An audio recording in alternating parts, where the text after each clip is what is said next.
keep in mind, I'm here to give. Whatever happens to me is a result of my past karmas. What I do will come back to me. If you're clear about that, you're sorted. You don't have to read lots of scriptures. But internalizing the practice, the whole idea is not just knowing the thing. You got to live it. I was told a very interesting story by my great-grandmother. And this is the first time I heard the story about Vardhman. I must have been 3 or 4 years old. And she told me that about 2.5 millennia back, there was this young boy called Vardhman. He was a prince and he had every form of comfort you can think of. Comfort, leisure, but he kept feeling there was something missing. He would look around him and see suffering, and he didn't understand that. And he didn't understand the meaning of life. He didn't understand what happens after death. And he didn't quite find peace within him. So when he was about 30, he decided to give up this whole princely life that he had, and he became a seeker. So he wandered around the country, seeking, looking for meaning, and he would spend hours in deep meditation. And then finally one day something quite miraculous happened. He received what was called Keval Jnana. Correct. Which was the ultimate illumination and awareness. And that is when we would say he became enlightened. Yes. And he overcame at that point this whole bondage of karma and life and death. And his teachings, which were oral at that point, later became scriptures called the Agamas. This was Mahavir, the 24th Tirthankara of Jainism. His main teachings were about non-violence, truth, and self-discipline. And we are going to explore the Agamas today and the relevance of the Agamas in our modern life today and how they have been preserved over many, many years. For that, we have someone very special. We have Manish Modi here with us today. He is the great-grandson of Pandit Nathuram Premji, who was a pioneer in the publishing world of Jainism, and he was a social reformer. And Manish runs the prestigious Hindi Granth Ratnakar Karyalay, Yes, which started in 1912. He's very passionate about promoting Jainism through translation, through publishing, through lectures. Thank you, Manish, for taking the time to be with us here today. Jai Jinendra. Thank you so much for inviting me here. Thank you. Now, Manish, I want you to start by telling me, what are the Agamas and how are they relevant today? So the Agams are the teachings of the Tirthankars. Now when the Tirthankars taught, there was no writing. This is prehistoric era. So people heard them, but they had the Gandharas who were such elite intellectuals that they would retain everything. So this was the oral process, and for this process went on for generations. Bhagwan Mahavir attained Nirvana in 527 BCE. That's before Common Era, before Christ. And for about 500-600 years, the oral tradition continued. And his disciples remembered every bit of the teaching. With time, the teachings, the memory was diminishing. So the teachings were going away. So at that point, they started and decided to sit down and start recording what was left. You had Acharya Bhadrabahu, who was the last Shuddha Kevali. Now, Kevali is an omniscient being. So, Bhagwan Mahavir was a Kevali. There were 3 other Keval Gyanis after him. The last one was Jambu Swami. Now, after that, there were no more omniscients left. But there were people called the Shuddha Kevalis. They remembered, they had the memory of an omniscient, but they did not have the experience of that knowledge. Now, with Jainism or any kind Explain that to me. Yeah. With Jainism or any kind of tradition, it's not just the verbal knowledge, not just the scriptural knowledge, but the experience of that knowledge. Right. When you experience it, when you imbibe it, and when it becomes one with you, that is when you become omniscient, where it becomes part of who you are. After Jambu Swami, there were no more people who had that realization of that knowledge. They had the information but not the realization of that. So you're saying that they learnt the knowledge, it wasn't downloaded to them. Yes, exactly. Right. The spiritual download hadn't taken place, but at least they carried the hard data with them. Right. So that hard data continued till about 100 years before Christ or around the time of Christ. At that point, they realized that even the hard data was going to get lost. So that's when they decided to start writing it down. Okay. It's called recension. Right. So they began writing it down. So a lot of the original Agam was lost. But parts of it significant parts were retained. Now we have two traditions in Jainism, the Digambars and the Shvetambars. The Digambars believe that there were the 12 Angas, there were the 12 limbs of the Agama. So Shvetambars believe that the first 11 Angas were retained, the 12th one was lost. The Digambars believe that the first 11 were lost and the 12th was retained. However you see it, the Shvetambars have retained the first 11, the Digambars have retained the 12th one. You combine that and you still have an Agama. See, there will always be didactical people who will say that let's have this quarrel, but Jainism is about self-realization. It's not about quarreling. And ultimately, it's about the inner experience. Absolutely. All of the external knowledge is merely a takeoff point for the internal wisdom. Once you have the internal wisdom, then that's where it doesn't matter what really anyone says to you outside. Exactly. Yes. So that's why anyone who's learned Jainism properly or believes in the spiritual world will not get into these arguments about Digambar and Shwetambar or Hindu or Jain. It's or Islam or Christianity. It's all about the internal purity, inner experience. Inner Absolutely. experience. Absolutely. Yes. So these are external labels. Like you take off point, one person's take off point may be an airport, another person's take off point may be, say, a railway train. A third person will be, say, a car or a bike. But the destination is the same. Exactly. Yes. So all the Agamas give you that inner picture. With the Digambars, the story is very interesting. There were two gurus, Acharya Dharsen and Acharya Gundhar. Each of them knew part of the scripture. So then they had these very learned monks who went to them, Pushpadant and Bhutabali, and these gurus tested them to see if they were capable of carrying this information. So the guru deliberately gives them a wrong sutra, a wrong shloka. So they memorize it. So then they end up with weird hair and weird teeth. So then he says, look, if you memorize it correctly, all this disappears. So then they memorize it correctly. It's done flawlessly. So after testing their memory, then he starts giving these very deep, very detailed descriptions of karma and how karmas bind to the soul. Now this is directly the knowledge of Bhagwan Mahavir, who's an omniscient. So this is sacred knowledge. It's also very, very important knowledge. Now, unlike other systems, Jainism has always believed that knowledge must be disseminated with everyone. It's meant for everyone. Right. So all the laws of Jainism are basically universal laws, meant for the well-being of all human beings, all living beings, not just human beings.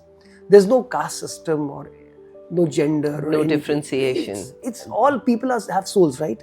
Everyone who has a soul wants happiness. What I find amazing about Jainism is that it's not just for the benefit of all human beings. It's for the benefit of everyone. Exactly. Not just all beings, but all objects. It's for the benefit of everyone and everything. Yes. That is what is so powerful about Jainism. Yes. Because the omniscient saw that everyone is in pain, everyone wants happiness. So give them the path of happiness. If I were to put it in two sentences, it is know yourself and be yourself. That's the path. Very simple. Everyone is energy. We're energy, the objects are energy, the animals are energy, we're all energy. So it's coming back in a way to what Jainism taught Exactly. centuries ago. Yeah. So basically thing is, we have the energy, we have to purify the energy. How do you do that? You look at what are the driving forces that sort of scar your energy. The driving forces are Ahar Sangya, Maithun Sangya, Bhay Sangya and Parigrah Sangya. The desire for food, desire for sex, desire for collecting external material objects and fear. And fear, Bhay Sangya. Yeah, Bhay Sangya. So these are the four driving forces that impel you into sansar, into transmigration. So what Mahavir is saying is, work on these. So Mahavir does not say you starve. Eat, don't be attached to it. Drink, don't be attached to it. And find a way of living which doesn't harm others. I have a guru, Jayesh Bhai Sheth. He came up with this beautiful thing called the universal laws. And these are basically the teachings of Bhagwan Mahavir in the simplest form. And the first universal law is, I am here to give. Lovely. Lovely. It's just the idea that if I'm here to give, then there's no problem.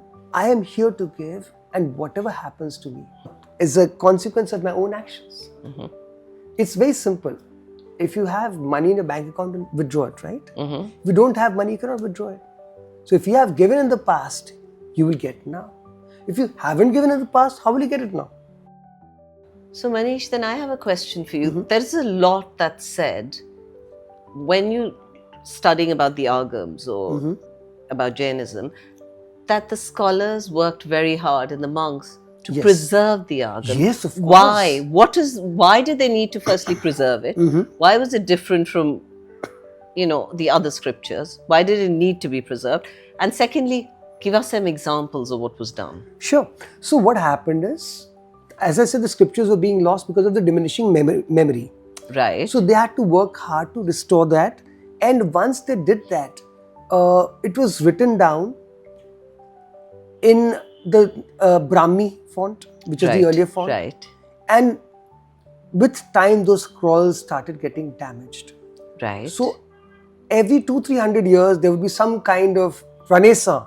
And people say, okay, let's rewrite these scriptures. So then they would write it on another set of palm leaf scrolls, another set of palm leaf scrolls, till about the 14th, 15th century Common Era, where 10th century Common Era, when we had paper coming into India, thanks to China. So then they started writing them. By then, languages had evolved from Prakrit to Sanskrit, and on the other side, from Prakrit to Apabhransh, from Apabhransh to Hindi, Marathi, Punjabi, Haryanvi. All of these languages had begun evolving. In the south, the Dakhini languages, you had Tamil first, of course. Tamil is earlier than modern Sanskrit, Sangam Tamil. Okay. So you had Tamil, then you had Malayalam coming in, Telugu, Kannada, then Marathi comes from Kannada and Maharashtri Prakrit. With time, these scriptures written in Prakrit were noted in the Kannada script. Okay. So language is Prakrit, but script is Kannada. Right. So the dichotomy is that you have scholars of Prakrit in northern India, they don't know Kannada. And scholars of Kannada in southern India, but they don't know Prakrit. Typically in India, we turn conservative. Very often the people put in charge of taking care of the scriptures or temples are the most conservative people. Right. They may be decent people. I'm not questioning their motivation, but they turn conservative. Their fear is, what if someone touches these? They will become less sacred. Right. All that kind of thing, which is very illogical to begin with, but that's how it is. Right. So these are people, well-meaning people who stop scholars from referring to these things. Right. So the first challenge was to get these guys to give up the scriptures. Hey, look, we're not taking them, we're not stealing them. We are Jains, we need to study these scriptures because they've been lost for so many years. Right. And we have recordings where after the, say, 10th century Common Era, these scriptures are not found anywhere in northern India. No one knows where they are. In the 20th century, with better communication, they find out that these scriptures were lying in Karnataka, relatively well preserved, in Mudabidri and Shravanabedagod. So you have these scholars like my great-grandfather Pandit Nathuram Premji and his scholar friend Dr. Hiralal Jain. There was this sub-judge, Jamna Prasad sub-judge. Back then even a judge was strong, but even a sub-judge was a very important person in the community. Right. So they get hold of other rich people. Says, okay, please, we need to get these things done. We need to get these scriptures translated into Hindi. Because we've been lost without them for 800 or 1000 years. So initially you had the Seth Hirachand, Seth Manikchand from Bombay. He paid someone to clandestinely record these scriptures because the people in charge of them were very conservative. And they felt that if you touch them, they'll become less holy. Right. Which is crazy, but that's how it was. So it took them decades to convince those guys that, hey, look, we are well-meaning people and we just want to transcribe these scriptures from Kannada script to Devanagari script, and we need to understand and analyze and translate them into Hindi for the well-being of the common man, for everyone, for scholars, for everyone, because we've lost them. We are Jains, we claim to have these scriptures and they've been lost. So it took 20-30 years to convince the people. Right. to allow them to transcribe them. So you had scholars who would transcribe them from ancient Hale Kannada to modern Kannada script. Now the guy who was doing the transcribing was not a scholar. So the problem with Indian manuscripts is there are no full stops and commas. You have to understand the subject matter to understand where the full stop is appearing, where next sentence there starts. might not be full stops, but there's enough. I don't know, there's those lines. No, there's those the lines double come lines. not everywhere. Okay. And if it's shlokas, the lines are there. Yeah. When it's prose, there are no lines. Okay. That's interesting. So there was a gentleman who started doing the transcribing, and he brought it to North India. I said, okay, I wrote this down. I said, dude, where are the full stops? So he randomly puts Raat ko baith ke, puts the full stops anywhere he thinks is appropriate. The sentence doesn't make sense. So you're saying it was very difficult to get them transcribed back to the northern languages. Yes, to not just the language, just the script. And to the script. Oh, I see. Now we're not even reached the language part yet. Right. We're still stuck with script. And then these Pandits, what they would do is they would do one edition for the Sethi and then one secret edition to be sold off later. Oh, I see. So all of these were full of mistakes. At some point they said we need to have Kannada scholars as well. Otherwise we will never be able to interpret these properly. So then there's a team of 2 editors, Dr. Hiralal Jain and Dr. A.N. Upadhyay. Dr. Hiralal Jain is from Bundelkhand, so his mother tongue is Hindi, Bundelkhandi. He's a scholar of Sanskrit. And of course he knows Prakrit. And Dr. A.N. Upadhyay is a Kannadiga. He knows Prakrit and Sanskrit and English. And he knows Hindi also. So these guys are the 2 editors. Right. And on the other hand, you get actual translators who will do the work. You have Pandit Phulchand Shastri, giant scholar.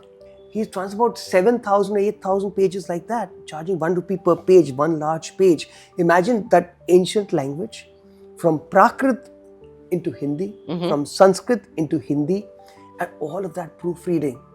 Understanding is such a technical subject. Over 7,000 pages were done. It took a period of 20, 30, 40 years. But once it was done, there was no money to print it. People were not interested. People want ornate rituals because that's fun. No one was interested in scriptures. So then these guys, Pandit Nathuram Premji, Dr. Hiralal Jain, Jamna Prasad Subjudge, they catch hold of this very rich man in Vidisha called Seth Sitab Rai Gulab Rai. And he wanted to spend 30,000 rupees to build yet another temple. And they said, we have enough temples. Now the thing in Bundelkhand is we have this system. These titles, Seth, Shrimant Seth, how do you get a title? When you build one temple, you're called a Singhai. You build 2 temples, you're called a they give you a title. Savai Singhai. When you build 3 temples, you're called a Seth. You build 4 temples, you're called a Shrimant Seth. Shrimant Seth is the ultimate acme. It's like the Rolls Royce. Oh, so that's why he wanted to build more and more temples. Yeah. So they said, we'll give you the title of Shrimant Seth, don't worry. You give us this money, we'll publish this book. So he gives the 30,000 rupees to these guys. They get these scholars working and they give the title Dan Veer, Shrimant Seth, Sitab Rai, Gulab Rai, Lakshmi Chand Jain of Vidisha. Right. That's how they got the money. That's how they got the money and got it done. And talk to me, Manish, about the themes and talk to me of the structure of the Agams and any key themes that you want to mention. Okay, the Agams, they work on various topics. And they are divided into 4 Aniyogas. The Prathamaniyog, Charananiyog, Karnaniyog and Dravyaniyog. The Prathamaniyog is dharmic stories, inspirational stories, which is the most popular. You have the Charananiyog, which give rules of conduct, of proper, appropriate conduct. Then you have the Karnaniyog, which gives you details about the universe, how it works, how karmic bondage works, how many heavens there are. There are 16 heavens. There are 7 kinds of hell. What you do, what gets you there. And then you have the Dravyaniyog, which talks about the soul, bondage, and how to get rid of the bondage. Okay, lovely. So as Jains, we are taught that you read all 4 Aniyogas. If you just read one Aniyog, you have partial knowledge. You should read all 4 to get a proper nuanced understanding. And what is being done in terms of the young kids? Is there a school that they go to learn it? Is it up to the parents to teach them? How is a young child made to read it? Okay, the beauty with all Indian religious systems, especially India, is that we are very free. There's no Pope authority which says you've got to do this. Yes. So all parents are free. So most of the times, largely till 30, 40 years ago, Indian families had 3 generations. It was a grandparents' duty to give religion to their children. Yes. Okay, that's how it worked beautifully. Over the years, with more influx into cities, more of this, only 2 generations living under one roof, now the need was felt to impart religious instruction. So initially, say 100, 200 years ago, you had very few pathshalas where children were taught. But now the system 20, 30 years ago was revived very strongly, especially in larger cities like Bombay, where we have a large population of Jains. But even otherwise, Jain monks, wherever they go, they're more particular about reviving the system of pathshalas. So children have the opportunity to go there and study. But again, it's optional. Not every child goes, not every parent wants to send his child there. But the system is there if you're interested. In my case, we didn't have pathshalas back when I was growing up. Right. So then I started studying at the age of 20. I mean, I'm a Jain by birth and by practice. We were vegetarians and all of that thing. And I used to listen to lectures occasionally, but it never sparked an interest. At the age of 20, there's this very beautiful poem in Jainism called the Bhaktamar Stotra. So Bhaktamar Stotra, I started learning it. Now this talks about miracles where this sadhu, Acharya Mantung, is put under 48 chains. And each shloka he recites opens one chain. I'm like, this is not Jainism, boss. We don't believe in miracles. We don't believe in chamatkar. So then I started asking people, look, I'm happy to... Now my Nanaji was very keen on Bhaktamar Stotra. He said he had 8 grandchildren. My mother has 2 sisters. Between the 3 girls, they had 8 children. So all of my first cousins and I, we were all taught the Bhaktamar Stotra. Now when I was taught at the age of 20, it's a beautiful shloka in Sanskrit, 48 shlokas. Now when I was taught, I started questioning, कि boss, I don't believe कि ताला टूट गया. ये तो miracle चमत्कार हो गया. So then I started asking people what this is about. I learned about the Sanskrit system of poetics where they say you have 3 types of statements: Abhidha, Lakshana and Vyanjana. Abhidha is a literal statement. Lakshana is the symbolic understanding. Vyanjana is when you allude to a person. I'll explain this with an example. Take the name Aparna. It's a very common name, right? Aparna. Now Aparna, literally in Abhidha, what does it mean? Aparna, non-leaf. Okay. So why would you name your daughter non-leaf? Doesn't make sense. Lakshana, what does it mean? Now leaf in Indian literature means Parnakuti is where a sadhu lives, in poverty, in simplicity. So when I name my daughter Aparna, it means I want her to live not in simplicity but in luxury. Right. Aparna. Right. Parnakuti is simplicity, na? Right. To live in luxury. Aparna. Right. Now, Vyanjana. So their goddess Parvati is called Aparna. So that's why I name her Aparna, not because of non-leaf. Ah, interesting. Very interesting. So when you understand the Abhidha, Lakshana, Vyanjana system, then you understand the Bhaktamar Stotra. He's talking symbolically. And also, Jainism has this rich tradition of interpretation and commentary. Yes. So, talk to me about some of the commentaries which you like and something that's particularly relevant today. Okay. So we have this very detailed system. We have the Churni, we have the Bhashya, we have the Tika, we have the Avachurni, we have the Tabba. Okay. There are 7 of them. Okay. All 7 explain the text in a different manner. All of this is hermeneutics. My son is studying this now. He is doing his PhD in religious studies at University of California, Riverside. Wow. So he's studying hermeneutics right now. Okay. He just wrote a paper on the Shatkhandagam and its evolution. So hermeneutics, why? Because just words will not convey the sense. For instance, you and I, we've seen Sachin Tendulkar bat, right? So when we say he is a Sachin Tendulkar in his field, we mean he's an excellent proponent of his field, right? Now, if someone were born in the year 2020, he may not know Sachin retired in 2012. He may not know of Sachin Tendulkar. And for instance, now, you have this system called deliberately archaizing a text, where you're saying that this was much older than it actually was. This has been done. It's being done in India. Right. So then you catch them out in this manner. Like he says, this was written in the 1970s, but he refers to Sachin Tendulkar. Right. There was no Sachin Tendulkar in the 1970s. Right. So that's how every commentary will help you situate the text in its logical context.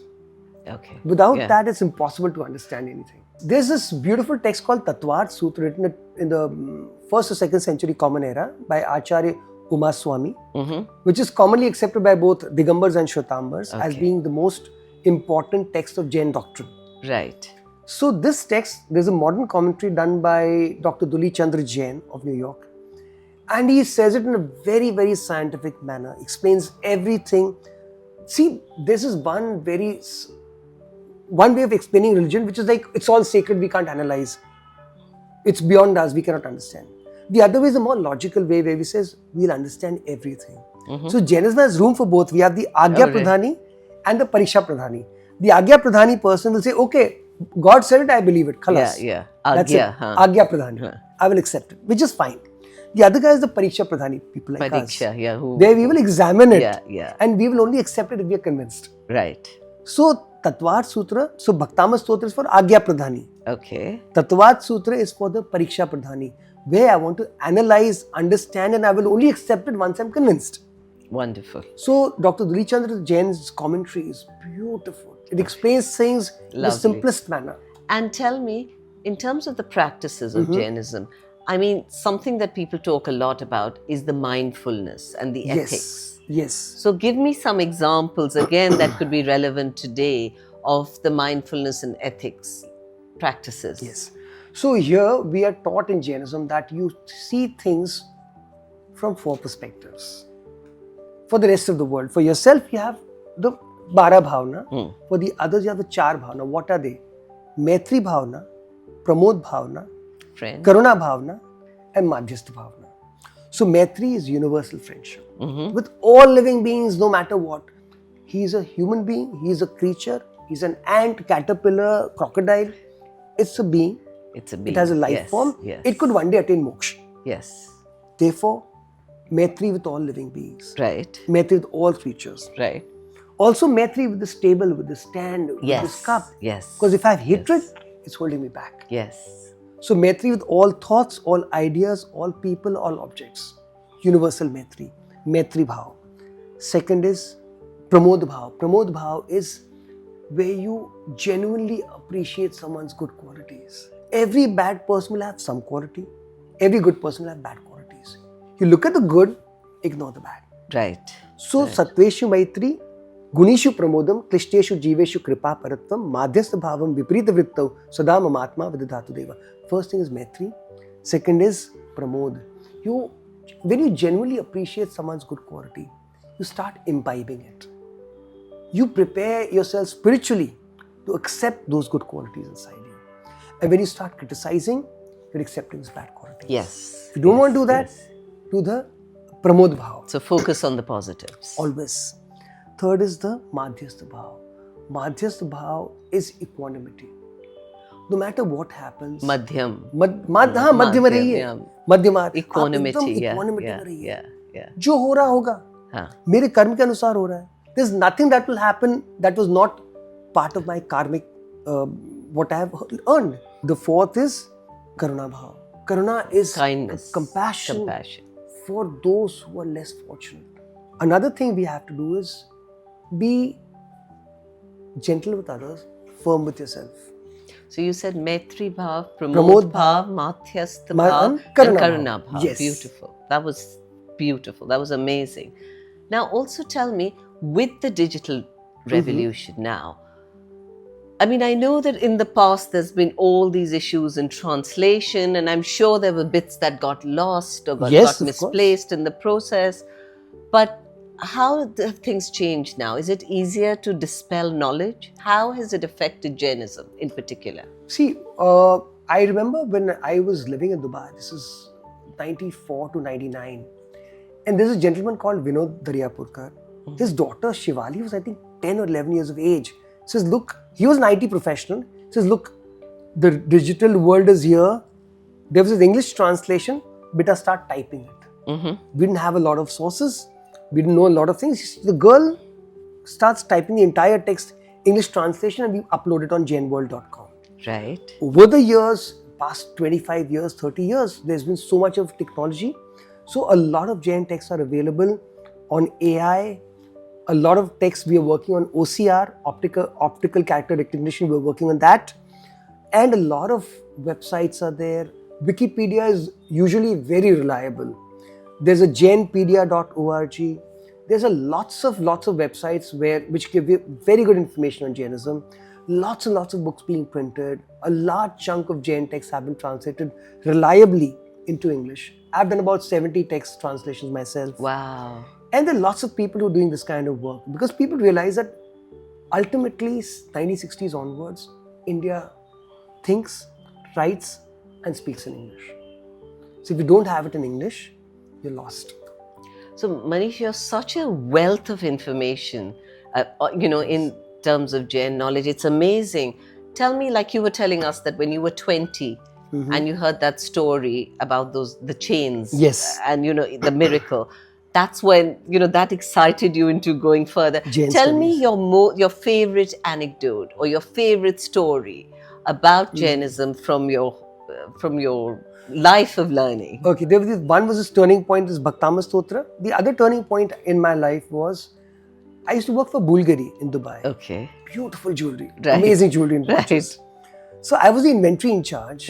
I would keep the keys to 12 million dirhams worth of jewelry and watches. So there was this beautiful watch. It cost 385,000 dirhams.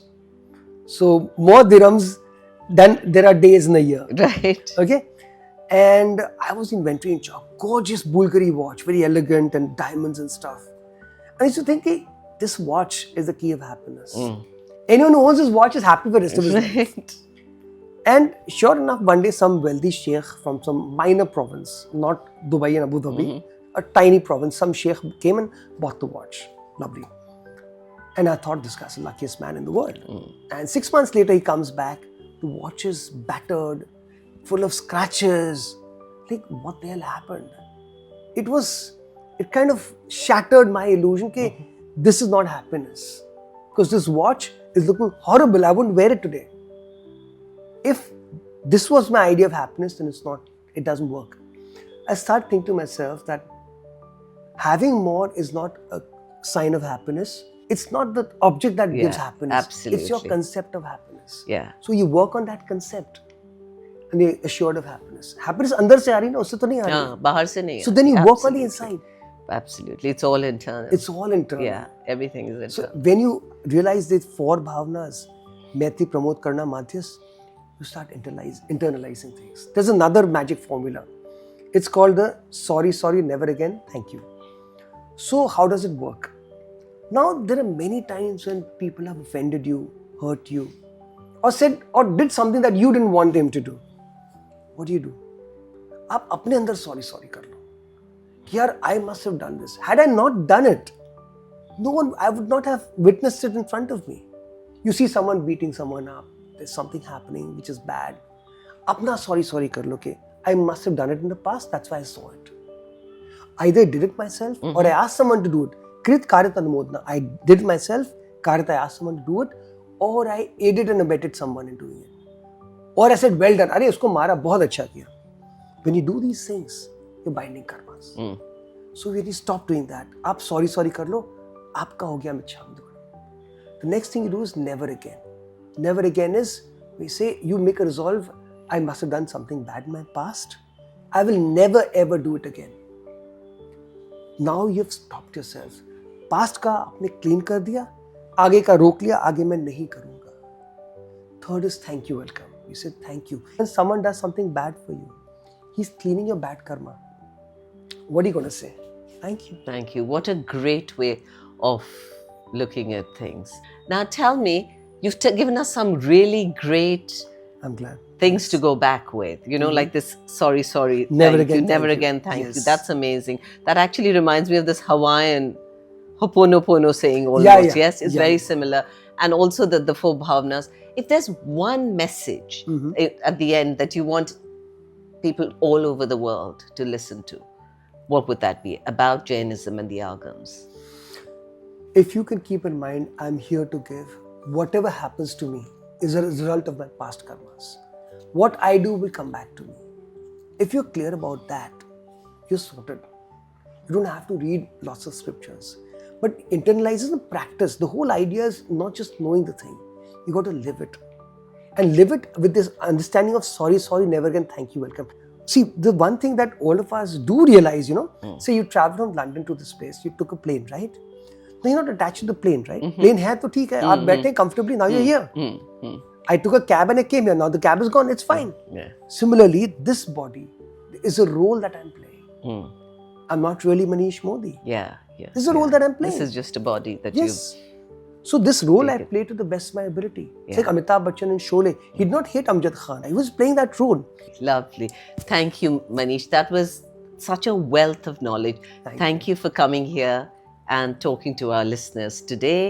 And to the listeners, I hope you'll take away some of these pearls of wisdom that we've learned about Jainism and the Agams from Manish.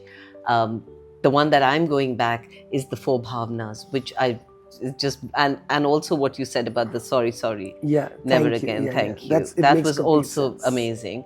All that is very powerful, and I'd like to end with a little bit of something that Mahavir had said, one of his teaching, which says, one who neglects or disregards the existence of earth, air, fire, water, and vegetation, disregards his own existence, which is entwined with them. Thank you for being here. I hope you go back and you're helped with a little bit of this amazing, precious knowledge that has been passed down to us. This is Anshu Bahanda.